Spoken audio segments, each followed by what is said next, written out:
குளு குளுன்னு காத்து வீசுது. உங்கள் சத்யாவில் குளு குளு ஏசி ஆஃபர். சத்யா. மாண்புமிகு பேரவைத் தலைவர் அவர்களே, முதலில் நம்பிக்கை தீர்மானத்தில் மக்களுக்கான இந்த ஆட்சியை, மனசாட்சி உள்ள மக்களாட்சியை ஆதரித்து வெற்றி பெற செய்த மாண்புமிகு உறுப்பினர்கள் அனைவருக்கும் நெஞ்சார்ந்த நன்றியை நமது அரசின் சார்பாக தெரிவித்துக் கொள்கிறேன்.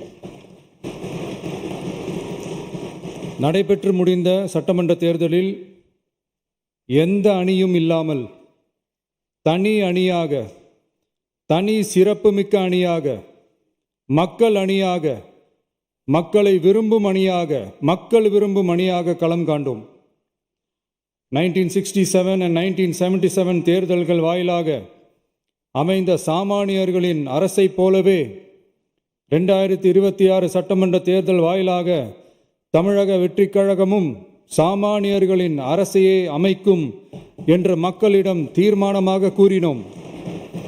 மக்களும் நம் மீது நம்பிக்கை வைத்து தீர்மானமாக வாக்களித்தனர். வாகை சூடும் அந்த வரலாறு திரும்பியது.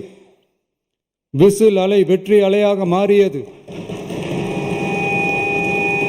ஒரு விரல் புரட்சி விசில் புரட்சியானது.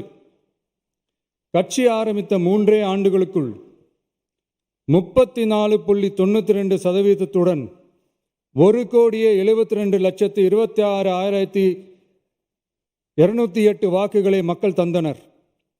தமிழக வெற்றிக் கழகத்தை தனி பெரும் கட்சியாக சட்டமன்றத்திற்கு அனுப்பி வைத்தனர். கட்சி ஆரம்பித்த 3 ஆண்டுகளுக்குள்ளேயே மிக மிக சிறிய அளவில், ஒரு நூல் இழைவில் தனி பெரும்பான்மை கொஞ்சம் தள்ளி போயிருக்கிறது. அதனால் இந்த அரசை சிறுபான்மை அரசு போல யாரும் நினைத்தால் அதிலும் எங்களுக்கு மகிழ்ச்சியே.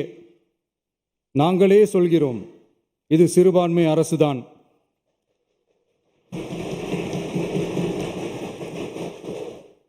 சிறுபான்மை மக்களுக்கான பாதுகாப்பை உண்மையாக நிலைநாட்டும் அரசுதான். அது மட்டுமல்ல, பெண்கள், குழந்தைகள், முதியோர்கள், இளைஞர்கள், அரசு ஊழியர்கள், ஆசிரியர்கள் மற்றும் உழைக்கும் வர்க்கத்தினர் என அனைத்து மக்களுக்குமாக அமைந்த அரசுதான் இந்த அரசு.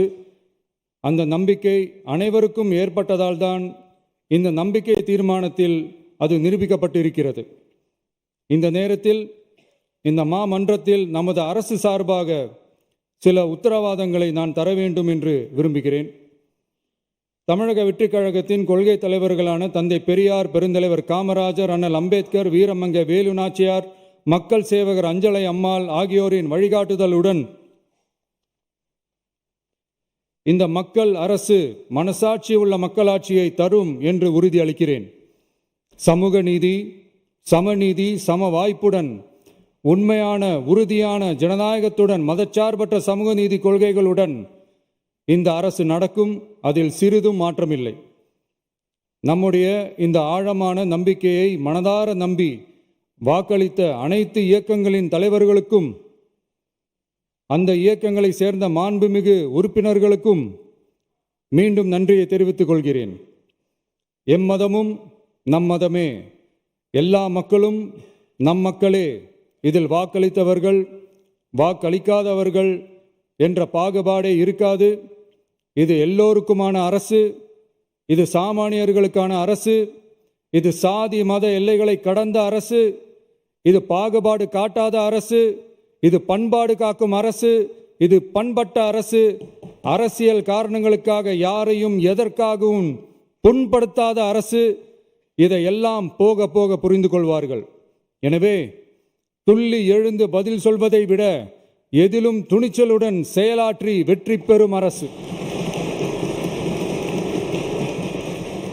இது.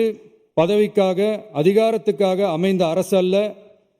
நம்பிய மக்களுக்கு நன்றி கடன் செலுத்துவதற்காக அமைந்த அரசு. அதிகாரம் காட்டி மிரட்டும் அரசு அல்ல, அனைவரையும் அரவணைக்கும் அரசு. எவர் மீதும் வெறுப்பு காட்டும் அரசு அல்ல, எல்லோரையும் விரும்பும் அரசு. மக்களே முக்கியம், மக்கள் நலன் மட்டுமே முக்கியம். அதுவே எங்கள் ஒரே நிலைப்பாடு. எனவே மனசாட்சி உள்ள மக்களாட்சிக்கு ஆதரவளித்த அனைவருக்கும் மீண்டும் என்னுடைய நன்றியை தெரிவித்துக் கொள்கிறேன்.